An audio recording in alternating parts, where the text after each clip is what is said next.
Okay, I think we can go ahead and get started here. Hello, everybody, and thank you for joining us for another edition of the University of Kansas Transportation Center's free webinar series. I'm Connor, a graduate research assistant at the University of Kansas Transportation Center, and I'll be the host for today's webinar. Today presenting, we have John Moore, the Public Transit Manager for the Kansas Department of Transportation, Mandy Folsom, a multimodal support specialist with the Kansas Department of Transportation, and Rachel Palester, a multimodal client manager with Panther International. A couple of notes before we get started. If everyone can just keep their microphones muted so we can cut down on the background noise. And then there will be an opportunity for questions at the end of the webinar. If you have a question, just go ahead and type it up and drop it in the comments section, and we will get to it at the end of the presentation. And with that, I'll turn it over to our speakers. Thank you. Thanks so much, Connor. Really appreciate everybody that was able to tune in today. I think they said earlier the webinar will be recorded, so feel free if you know of someone who would benefit from this webinar. We'll be sure to share the link with you as well. So I think this will definitely be helpful not only for now, but months or years down the road, assuming our processes don't change a whole lot. But especially this is a major item that is one of those responsibilities when there is that transition of responsibility, that there would be some type of tutorial available that would go over these steps that are required for compiling these reports every month. So we're hoping this will be a helpful tool going forward, and we'll see how things go. As far as updates go, KDOT side of things, we'll probably leave that to our next week's talk during the virtual KPTA conference. So as far as Q&A go, as long as they're related to the Black Cat process and everything, we're more than happy to answer those questions. So just a side note there. But we are really excited for these Transit Tuesdays coming up. So if you all are able and willing to participate, they're totally free. Just have to register on the Kansas RTAP website. So feel free to check those out if you haven't already. As far as Q&As, yeah, I already talked about that. So with that then, really wanted to use the front of this time to kind of go over those day-to-day operations, really just kind of looking at each of the reports that folks are required for, and really look into it not only on the general public side of things, but on the 5310 side of things, because there certainly are some differences in requirements for reporting.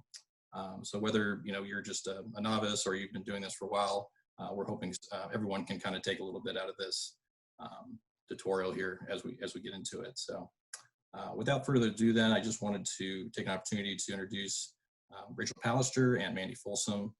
Rachel is our Black Cat or Panther contact, so we are always contacting her with all our questions and weekly reports, so on and so forth. Whenever there's a issue that one of the agencies brings up, we go straight to her, and she's usually willing and able to answer our questions and get with the developers if need be. So Rachel, real quick, if you just kind of want to introduce yourself and get to know your role there at Panther.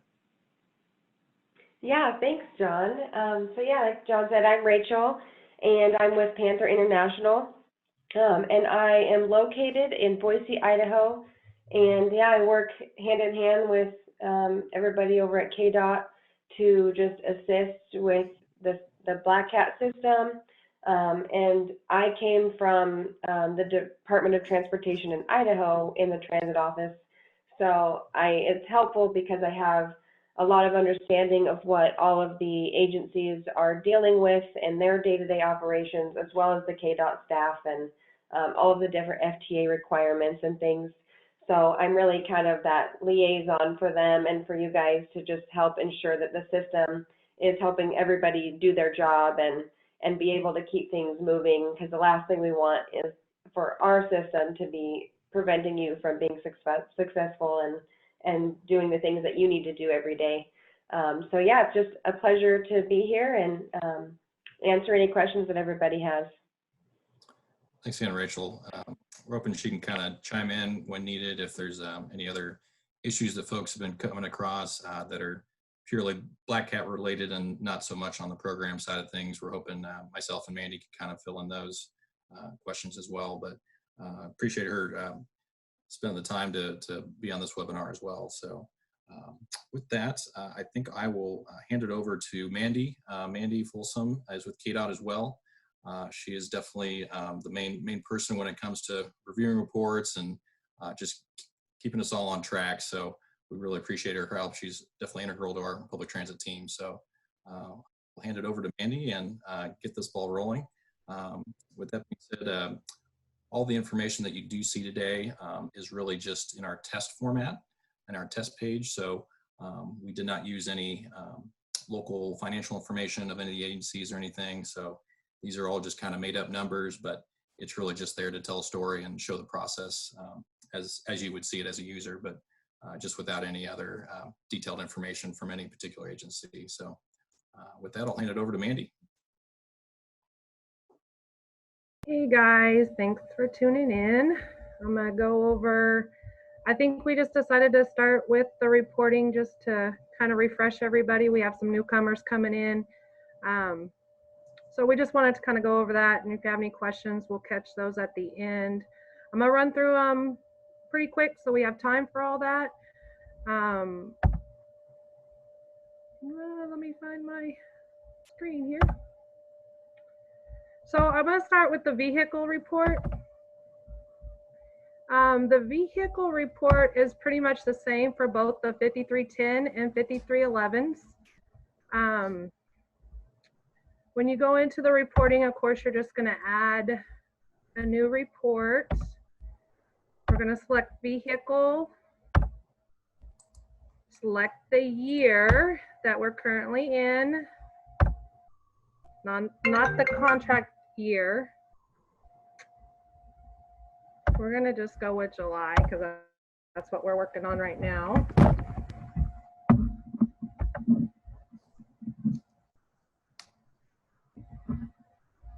So with the vehicle report, the only problem that I see coming through with the vehicle report is that on the ending odometer reading, some people are putting 0 in there because they didn't have any miles for the month, but we cannot have that as the ending odometer reading. You would just be putting in the last monthly beginning odometer reading. That way we can get those right miles saved so that when you come back in for next month and you had to use that vehicle again, it's not putting in, I forgot to hit save. It's not putting in the right numbers anyways. So the vehicle report is pretty simple. Just got to always remember to save, as well as checking this wonderful box up here. It will not save, it will not turn your arrow green on the next screen in order for you to submit the report. So the big thing, like I said, with the vehicle report is just that ending odometer reading correctly in there. I guess, Mandy, if you want to follow up with kind of how that was done before, I think kind of simplified that from prior years.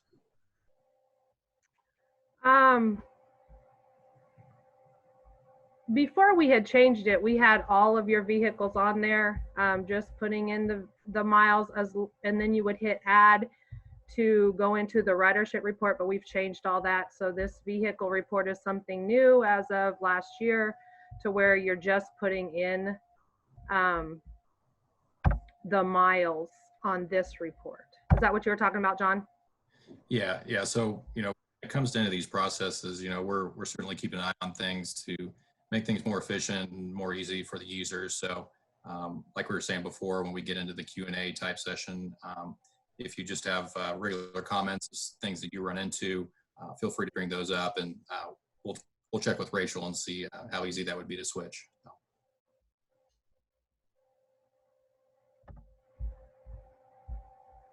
So with the vehicle report, I wasn't going to touch much on it. If you have questions, please definitely put those in the comments so we can address those, just because I'd like to get on to make sure we have time for all of the reports. The next report I think I'm going to touch base on for the 5311s is a little different ridership report than the 5310s. You're always going to select your budget contract.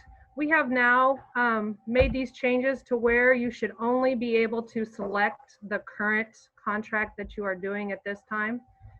So it should only pop up with the one that you are supposed to be using at that time for that contracted year.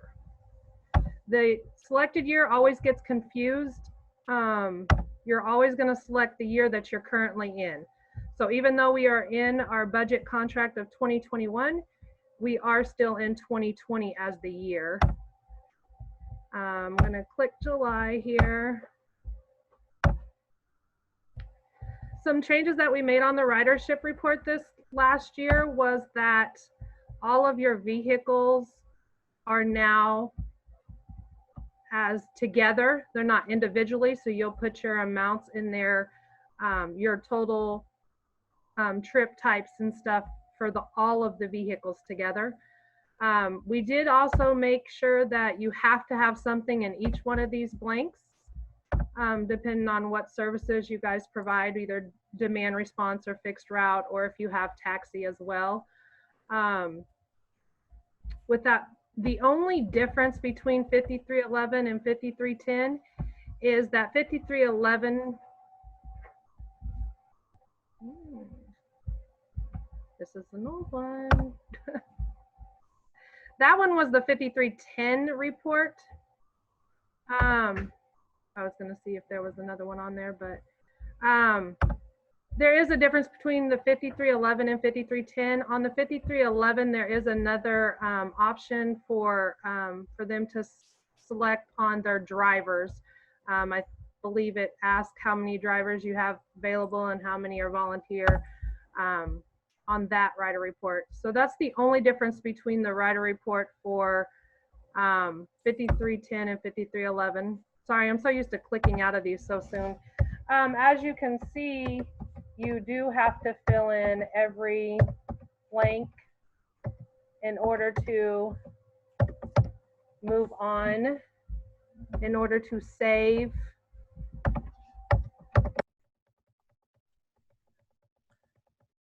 We like you to put as much information as possible in these.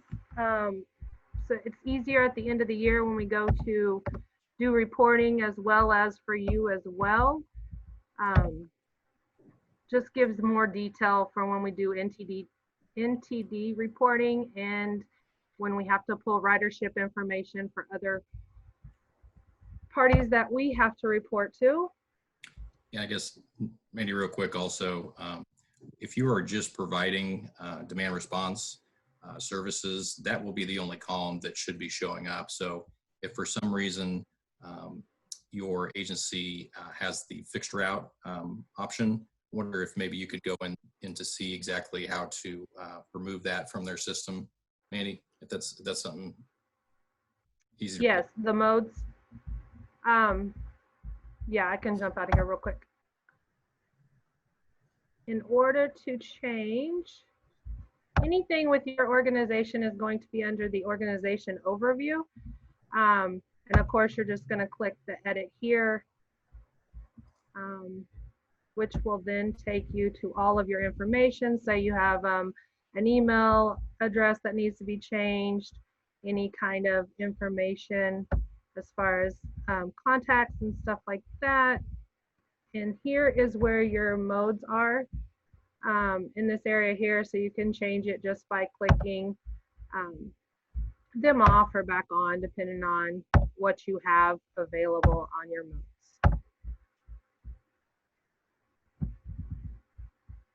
And just make sure you save at the end of that one. So with that, on the ridership, of course, you would just, once you get all your documentation in there, of course, it goes to the saving. You mark your checkbox there. Okay, that you're submitting that. And I always hit save again, just to take me to the next screen. That way you know that it got saved Your little green check mark is there, so you are good in order to submit. You do need to check the little box and also submit here as well. Would you like to submit? So then at that point, once you submit your reports, I do get notification that they are there. So the issue that we're having right now is we haven't flipped over for our reporting for the current fiscal year. So you will have to filter your reports to see your reports that you have submitted for July. That is a big one. I just wanted to pop that out there real quick because a lot of people are saying that they have submitted their reports already for this month, but they're not seeing them because you have to hit the filter right now. Black Cat is working on that issue to get that taken care of so that it will be available as well. The other report is the DBE, and that one is just for the 5311s that have to complete that. It's pretty self-explanatory on that one. Of course, you're going to select all your information there.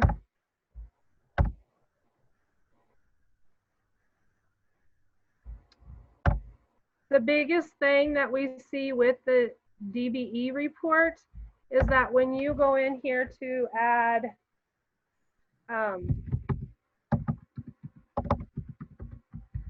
the name, address, the transactions, the amount, you have to hit add here. I don't know if that's the holdup on some of the reports. And this is what it should look like after you hit add. If you do not hit add, it's not going to come through and the report will come to me as blank. And that's what we're seeing a lot of. Of course, it always has this mark the component as complete. This is where you put your fuel, your maintenance, your insurance and storage for the 5311s. And it's just, of course, saving it just like you would any of the other reports. But that's the big one, is that you have to hit the add there in order to get that information in there. John, did you have anything on the DBE? No, I don't think so. If you want to go back to just the main reporting screen, I just want to make sure everyone knows which status they want to look for to know that everything has been submitted correctly. So after you press that filter button, you just remind everyone what needs to be shown on that far right side of the screen. Okay. On the status. So I kind of have a little bit of, I have one that we didn't completely submit. So this will tell you your status right here, will tell you where you're at with your report. Not submitted would mean that you have not submitted the report. I have not gotten it yet. Submitted and attested would mean that I will get the report and I haven't. I will review it and then approve it at that point. Once it goes through, they would say approved or returned at that point after I have looked at them.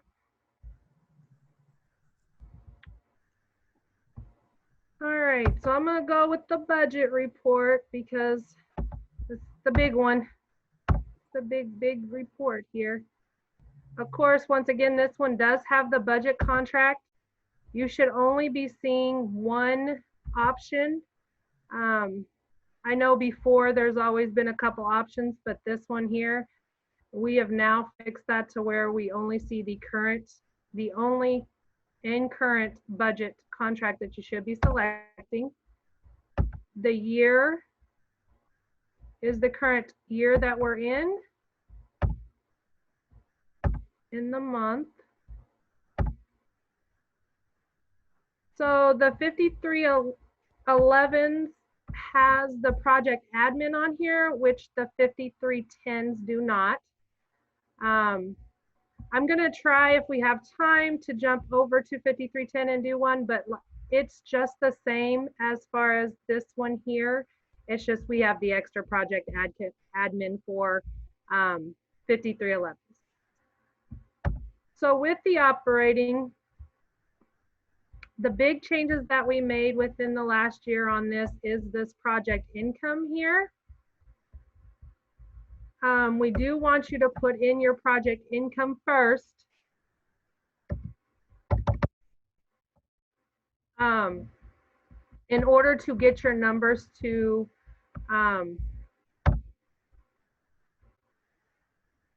come through correctly and make sure that's all taken out before your expenses are put in there.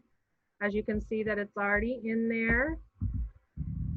With the expenses, of course, this here is your budget that you've put in when you put in your application for the year. Some things do change throughout the year and sometimes you don't. You had extra maintenance or something. We do not hold you to the budget line items. You are allowed to put, even though you don't have a budget for storage, say something came up and you had a storage that you needed or anything other that's not on your budgeted line item, you can definitely still put it in those items. The biggest thing with budget reports that we see is the other line here. If you guys have something in this other line, we do need documentation to support the other items that you have in that line. I will send the report back if we do not have the attachments, which you can attach outside of the report here.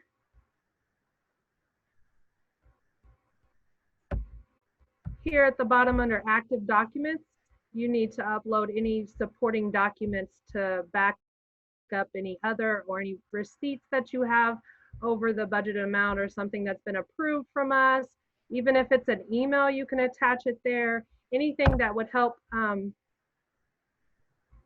us going back and forth, I guess I should say, for me having to send it back and then sending it back to me with all the information. With that being on this budget report, the biggest thing was the project income. We did move it to the top this year. All your line items stayed the same. We did change prior reporting and year-to-date and balance remaining. We kind of moved those around so that kind of flows for you a little better. You can, since this is the first month of the fiscal year, you're not going to have anything in the prior, but next month you should have the prior filled in. If any time that doesn't pop up for you, definitely let us know so we can get that taken care of. With it being the first of the fiscal year, sometimes things come up that it didn't pull right or anything like that. So we just want to keep an eye on that. I look through a lot of reports. Sometimes things click by, but I'm pretty good about catching that. But if you guys catch it on your end, that would be helpful for me. As you can see, it tallies up your remainder over here once you have saved it. Your totals are down here.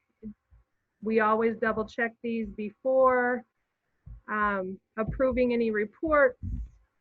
Of course, this one here, you still have to mark the reporting component as complete in order to get that green check mark on the other one once you have put in all your information. John, can you think of anything else that that we changed with this last report?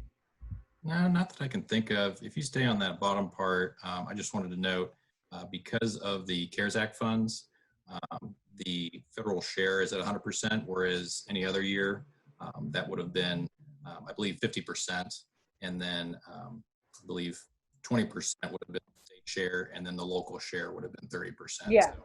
So that's something that's changed recently, and we expect to be at 100% at least until the end of fiscal year 21. So if you go back into your other reports and those percentages are changed, that would be why.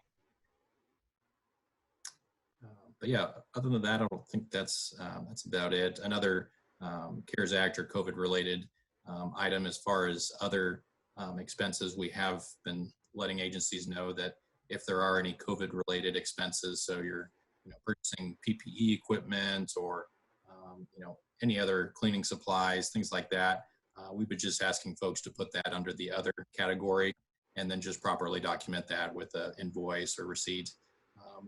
That'll be an easy way for at least our administration to sort of keep track of what actual expenses have increased based on those PPE needs and things like that. So, but yeah, just going forward, if you haven't already, just make sure and put that under that other category.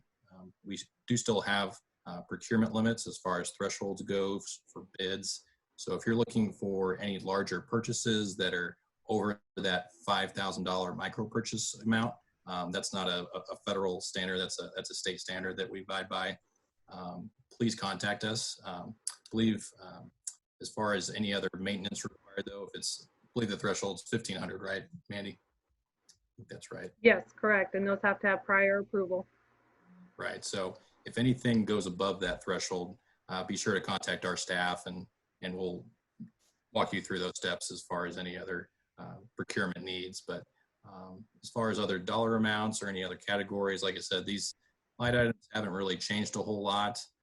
It's good to have that budgeting opportunity at the beginning of the fiscal year, but we do understand your needs may change over the course of the year. So that certainly may change, but overall it's been about the same form for the most part, other than the project income, like Mandy was pointing out earlier.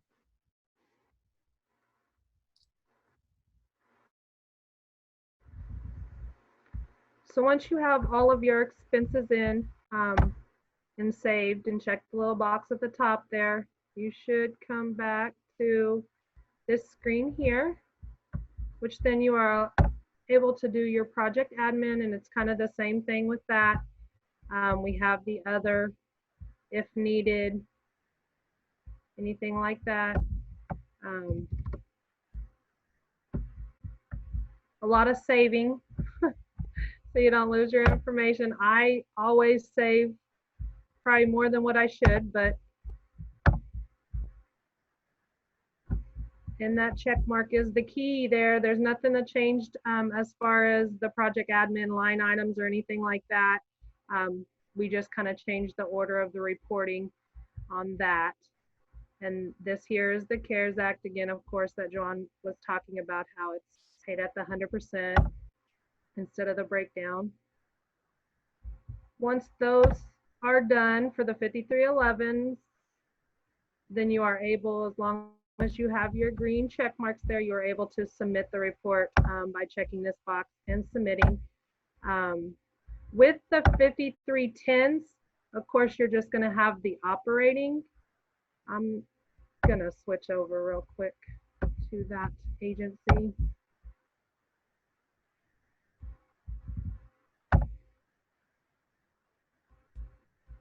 Just because, just so you can see the layout of it. This here report, your budget report, is only due in December and June unless you have exhausted all your funds before that. We don't need a report every month.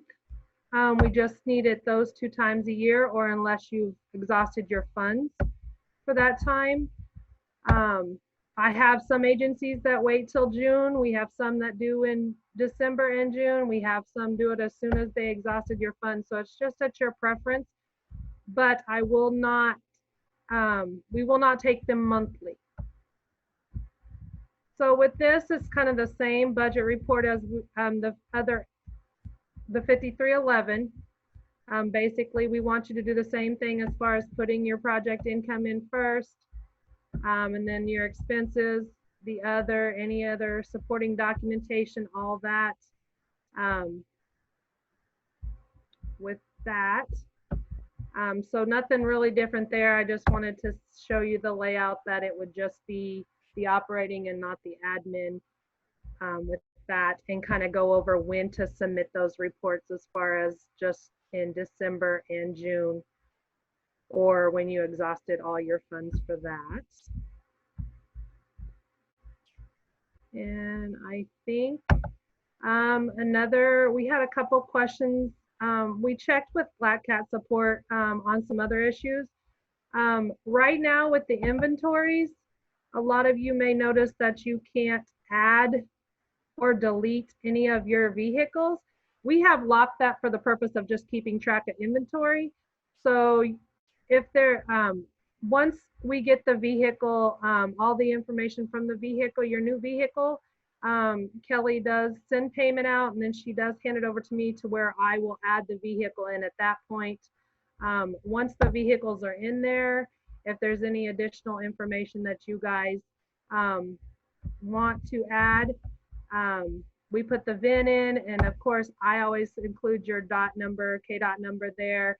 And then if there's anything in there that you can you want to put in there that we didn't get in there at time of putting, you are able to. The only thing you're not able to put in is the mileage, because we have that as well locked at this point too. So that was another question on, a lot of people call support saying they don't have their vehicle in there or they can't add the vehicle. That's something that we decided to change in order to get the inventories all correct there. Disposing the vehicle, when it's time to dispose the vehicle, you guys can get it disposed ready. But until we have documentation on that, we will not complete the disposal of the vehicle until we have the proper documentation for that. You can usually, when I send out that information, I will include the next steps once I see that come across there, as you had a disposal request or we sent the lien release or anything like that that has come in. Rachel, I couldn't remember what else we had come through your office for the support. You hit it all. You hit it perfectly. Okay, I just wanted to make sure. Yep, you got John, okay. John, do you want me to go over anything else? We want to switch over to questions. I guess just real quick, feel free, if I assume most of the folks on the call have probably already looked around Black Cat or even done some reporting, but just to make sure, if you click on that dashboard link, that does notify you of any updated items that KDOT personally would be updating folks on. So more or less, I'm emailing everyone on our listserv certain messages, but when it's either report related or anything, statewide that we're trying to make sure everyone is aware of, we try to put it on that dashboard as many times as possible. So whenever you do log in to do a report, be sure to look at that welcome message. We haven't updated it there in a while, but it is a useful tool, I think, when it comes to making sure everyone is aware of updated information, whether it be project related or just overall transit related across the state. So that's another helpful option on Black Cat for sure. I would say other than that, one more thing, John, I just wanted to mention, under your organization information, the main contact and main email that's listed on this front page here is usually what we go by when we're sending anything out,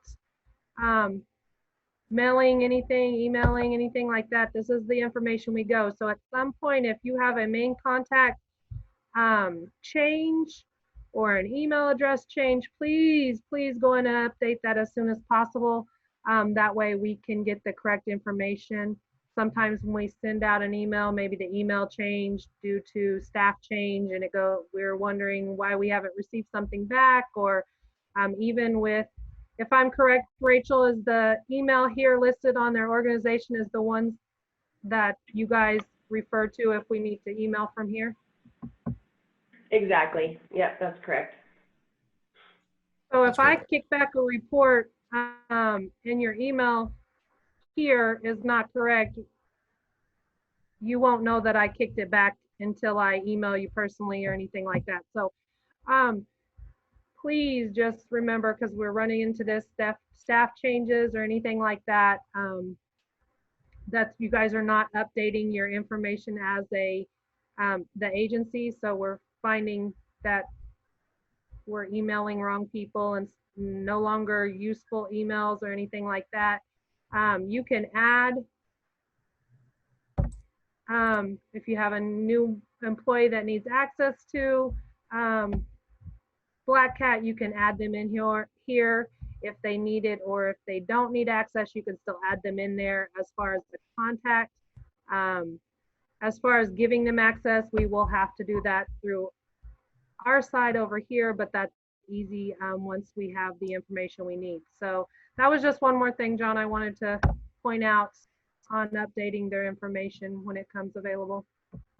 No, I think that's a great point. If you want to click on that calendar too, I think that's probably one of the underutilized functions of Black Cat. And I don't think there's anything showing up in August. I was looking on my test page, but I think if you go in the future a few months, there's some RTAP defensive driving. I believe that's when the in-person is supposed to start again. So any RTAP updates, I think they try to list in there in regards to training.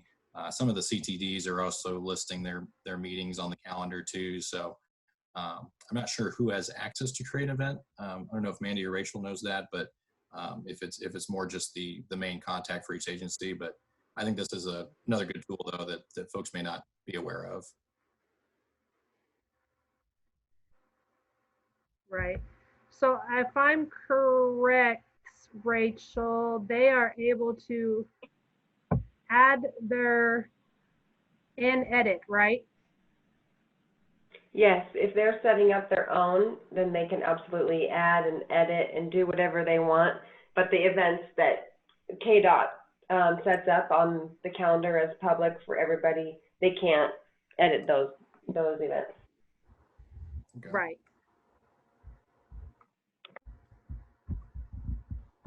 So I think we kind of touched everything here, John, as far as inventories, calendar, contacts, and reporting. Yep. Yeah, I think that's right. And as always, once you're on that page, there's several options to get in contact with support. I don't think it's available on the test side. Usually when you click the top right button, the help button, I think that takes you to the user guide. I think I got an error last time I checked that. So that should be directly to the agency support document once you click that. So it'll have a tutorial, pretty much everything we went through today as well. I think the contact information below is there for the support line. So the bottom of the page, I think.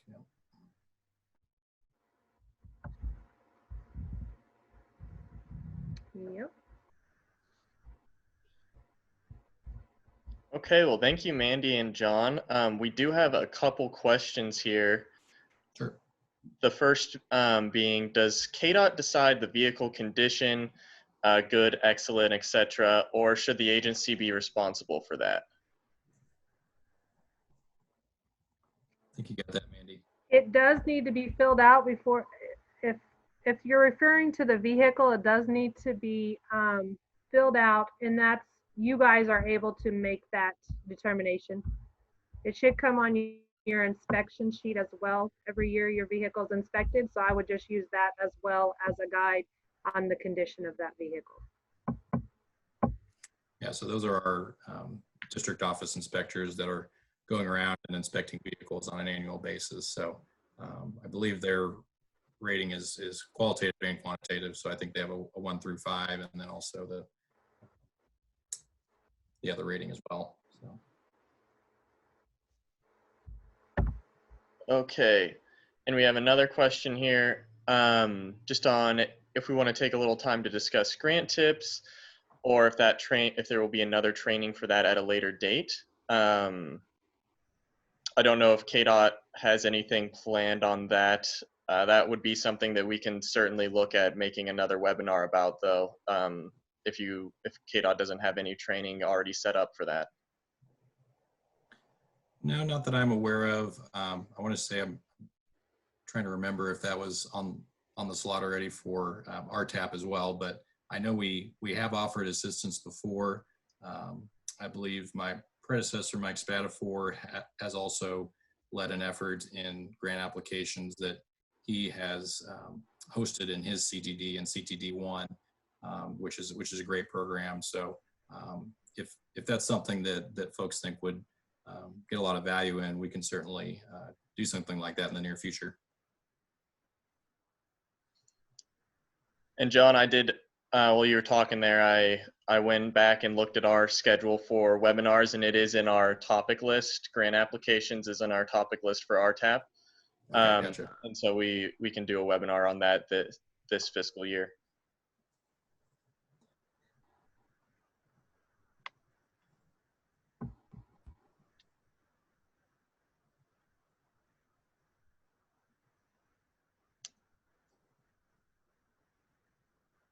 Are there any other questions?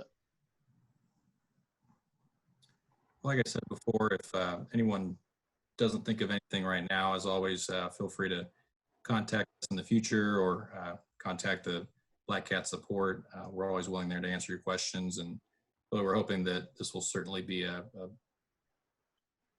definitely beneficial resource in the future, just considering the kind of turnover we're seeing across the state, and actually seeing a tutorial on a screen rather than having to flip through a book, I think is definitely more user friendly. So we're hoping this definitely helps a lot of people.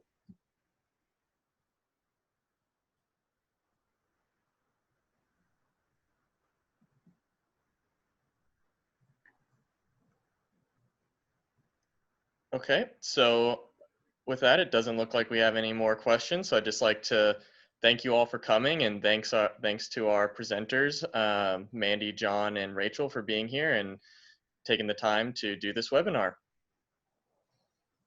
Anytime, Connor. Thanks so much. Yep, thanks everyone. Have a great day.